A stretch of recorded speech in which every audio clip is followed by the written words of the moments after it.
Okay, so 2018 question 7.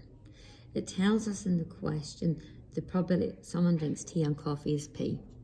So that's my structure. So let P equal the probability of tea and coffee. Now, very careful reading of the question. 20% of tea drinkers, so 20% of tea, also drink coffee. So 20% of tea is the same as a probability of tea and coffee. So 20% of tea, so a fifth of tea is tea and coffee, which is P up there. So the probability of tea is 5P. You're also told that 25% of coffee also drink tea. So 25% of coffee are also tea and coffee drinkers, which we know from the very initial statement, that is P. So a quarter of coffee is P. So that means that coffee is 4P. 36% of those drink neither. So that would mean the probability of tea, so the probability of tea plus the probability of coffee, I'm basically using tea or coffee. So the probability of tea or coffee is the probability of tea plus the probability of coffee minus the probability of tea and coffee. Now I'm told that neither, so if 36% are neither, that's probability of not coffee or not tea. That means that 64% are either tea or coffee. So probability of tea or coffee is 64%. The probability of tea you've worked out is 5P. The probability of coffee you've worked out is 4P. The probability of tea and coffee is P. So 0.64 equals 8P. Bringing that across, P is 0.08. Okay, on to the next bit.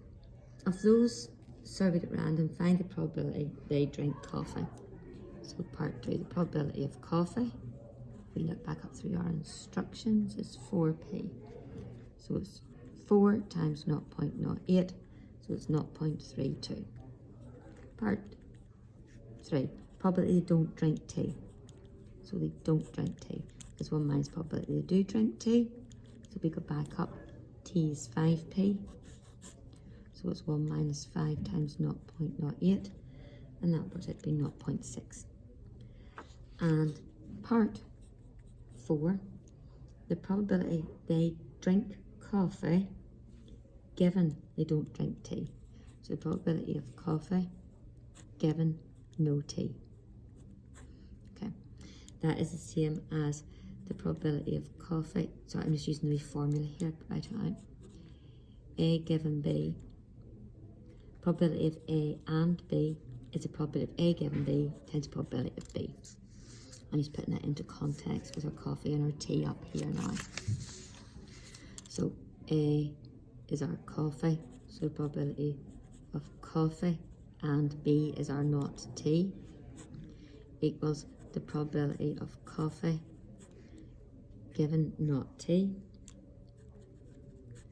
times the probability of tea, not tea. Okay, so coffee and not tea. Okay, so coffee but not tea. I think maybe for that wee one it might be handy in a wee picture form to see what's going on here. So we're just thinking about this one. Here's coffee, here's tea. The probability of having both tea and coffee is P, which is 0.08 in the middle. The probability of having tea, if I can find that, probability of having tea is 0.4. So you've got your 0.4. The probability of having your coffee is 4 times P. So 4 times that is 0.32. I should take away the 0.8 in there. 0.32 minus 0.08. So in that circle, that is really 0.24. I'm just taking away the overlap. So 0.4 take away 0.08 is 0.32 in your overlap. So altogether I've got 0.24, add 0.08, add 0.32. Meaning I've got 0.84 in total. So outside that, I have got 0.16. Now, I want the probability of coffee and not tea. So from my picture, I can see that that's 0.24. Probability of coffee given tea is what I'm looking for. Not tea from my picture. Well, tea is 0.4, so not tea is 0.6. I'm bringing that over and dividing. The probability of coffee given not tea, make sure it's a not tea in there, is 0.24 divided by 0.6. So it's 0.4.